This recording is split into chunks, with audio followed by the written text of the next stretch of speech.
जन स्वराज पार्टी में सम्मिलित हो रहे हैं, जहां पर आप देख सकते हैं, स्टूडेंट पोस्ट के जरिए देख सकते हैं कि साफ साफ नजर आ रहा है कि अमित विक्रम जो कि साथ खड़े हैं जन स्वराज पार्टी के सूत्रधार प्रशांत किशोर के साथ। प्रशांत किशोर भैया से लंबी चर्चा हुई, उनसे मिले, स्नेहिल डांट और एवं राजनीतिक परामर्श के उपरांत मैंने जन स्वराज पार्टी से पुनः जुड़कर बिहार बदलाव के संकल्प को और मजबूती के साथ साकार करने का प्रण लिया।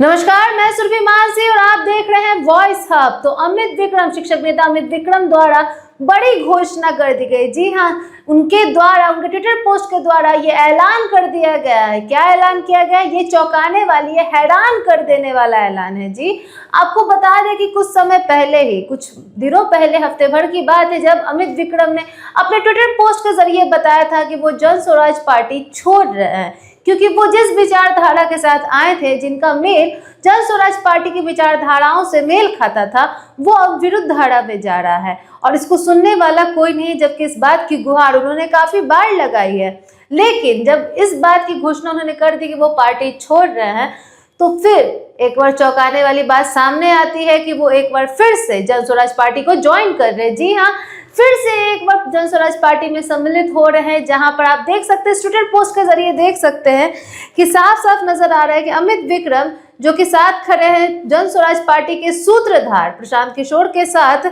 और हाथ मिलाते हुए वार्तालाप करते हुए नजर आ रहे हैं, मुस्कुराते हुए नजर आ रहे हैं। स्टूडेंट पोस्ट में उन्होंने साफ लिखा है, विभिन्न सांगठनिक एवं राजनीतिक आशंकाओं के संदर्भ में हमारे मार्गदर्शक प्रशांत किशोर भैया से लंबी चर्चा हुई, उनसे मिले, स्नेहिल डांट और एवं राजनीतिक परामर्श के उपरांत मैंने जन स्वराज पार्टी से पुनः जुड़कर बिहार बदलाव के संकल्प को और मजबूती के साथ साकार करने का प्रण लिया। जी हाँ, तो इसमें साफ साफ नजर आ रहा है कि प्रशांत किशोर जो कि जन स्वराज पार्टी के सूत्रधार हैं, वो खुद ही शायद मिलने गए हैं अमित विक्रम से, क्योंकि इस पोस्ट में लिखा हुआ है कि डांट पड़ी, राजनीतिक संदर्भों में चर्चाएं भी हुई। तो उन दोनों में मेल हुआ, बैठे, दोनों मिले और प्रशांत किशोर द्वारा डांट फटकार भी लगी, लेकिन राजनीतिक संदर्भों में चर्चाएं भी, और लगता ऐसा भी है कि आगामी चुनाव को लेकर भी काफी चर्चाएं हुई है, क्योंकि इस बार बिहार में विधानसभा का चुनाव है। तो उसको मद्देनजर रखते हुए जन स्वराज पार्टी अपनी कमर कसकर तैयार है और बिहार बदलाव यात्रा भी चल रही है प्रशांत किशोर के द्वारा,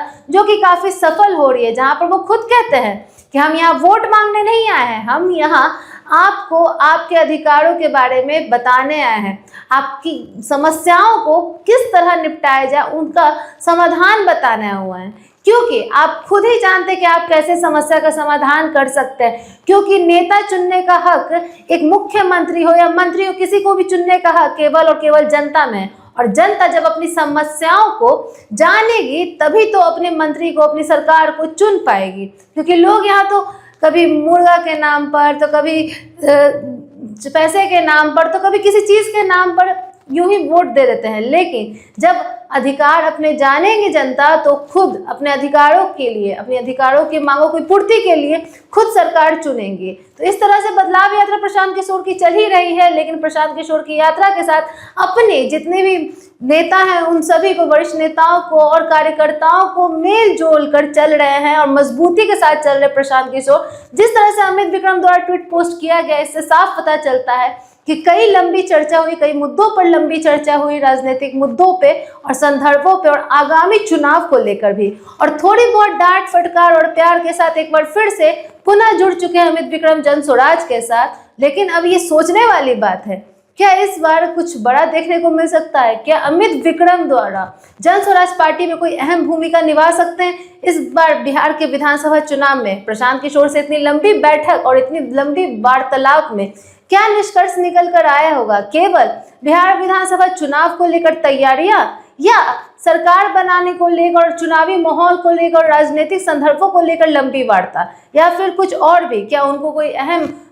रोल मिल सकता है इस बार जन स्वराज की ओर से चुनावी माहौल को देखते हुए? ये देखना काफी दिलचस्प होगा, क्योंकि इस बार बिहार में विधानसभा चुनाव है, तो राजनीतिक सियासी गलियारों में कुछ भी रणनीतियां और कई राजनीतिक समीकरण हमें बनते हुए दिखाई दे सकते हैं। तो अमित विक्रम का एक बार फिर से जन स्वराज पार्टी में जुड़ना काफी बड़ा सनसनी है, क्योंकि इस सनसनी से साफ पता चलता है कि इस बार कुछ नया देखने को मिल सकता है जन स्वराज पार्टी में और इस बार के बिहार के विधानसभा चुनाव में, क्योंकि जन स्वराज पार्टी भी अपनी कमर कसकर तैयार है अपनी बदलाव यात्रा के साथ, तो अपनी सभी नेता कार्यकर्ताओं के साथ। और प्रशांत किशोर खुद रणनीतिकार हैं, काफी महान रणनीतिकार, उनको रणनीतिकारों का रणनीतिकार भी कहा जाता है। तो अब उनकी क्या रणनीति होगी इस बार के चुनाव को लेकर, ये देखना काफी दिलचस्प होगा। और आप बने रहें इस अपडेट के साथ और जानकारी के साथ हमारे साथ, वॉइस हब के साथ। सब्सक्राइब करें, बेल आइकन प्रेस करना ना भूलें। धन्यवाद।